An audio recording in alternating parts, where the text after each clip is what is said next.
The fourth teaching, knowledge. Lord Krishna speaks. I taught this undying discipline to the shining sun, first of mortals, who told it to Manu, the progenitor of man. Manu told it to the solar king Ikshvaku. Royal sages knew this discipline, which the tradition handed down. But over the course of time it has decayed, Arjuna. This is the ancient discipline that I have taught to you today. You are my devotee and my friend, and this is the deepest mystery. Arjuna, your birth followed the birth of the sun. How can I comprehend that you taught it in the beginning? Lord Krishna, I have passed through many births, and so have you.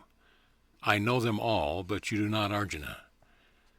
Though myself unborn, undying, the Lord of creatures, I fashion nature, which is mine, and I come into being through my own magic.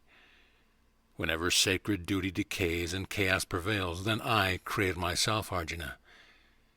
To protect men of virtue and destroy men who do evil, to set the standard of sacred duty, I appear in age after age.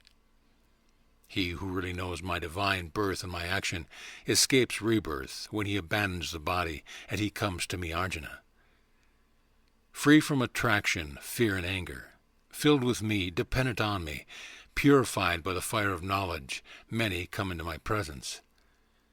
As they seek refuge in me, I devote myself to them. Arjuna, men retrace my path in every way. Desiring success in their actions, men sacrifice here to the gods. In the world of man, success comes quickly from action. I created mankind in 4 classes, different in their qualities and actions, the one changing. I am the agent of this, the actor who never acts. I desire no fruit of action, and actions do not defile me. One who knows this about me is not bound by action. Knowing this, even ancient seekers of freedom performed action, do as they seers did in ancient times. What is action? What is inaction?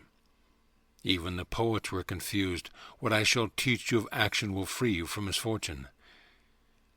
One should understand action, understand wrong action, and understand inaction too. The way of action is obscure.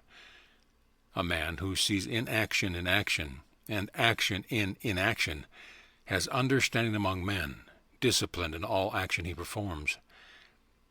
The wise say a man is learned when his plans lack constructs of desire, when his actions are burned by the fire of knowledge. Abandoning attachment to fruits of action, always content, independent, he does nothing at all, even when he engages in action.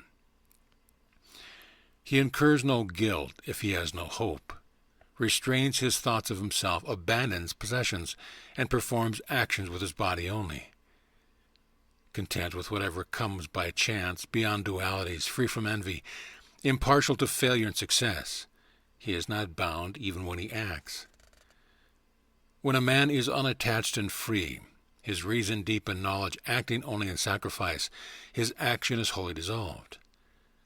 The infinite spirit is the offering, the oblation it pours into infinite fire, and the infinite spirit can be reached by contemplating its infinite action.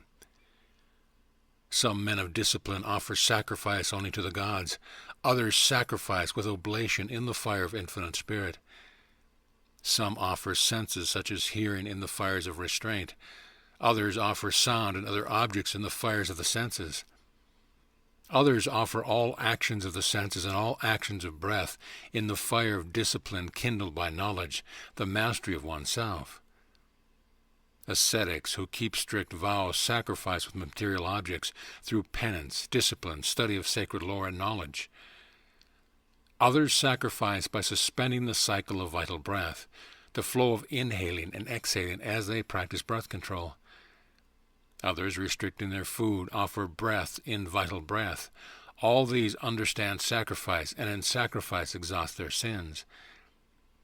Men who eat remnants of sacrifice attain the timeless infinite spirit. What is this world or the next for a man without sacrifice, Arjuna?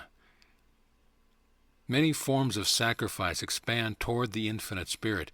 Know that the source of them all is action, and you will be free. Sacrifice in knowledge is better than sacrifice with material objects.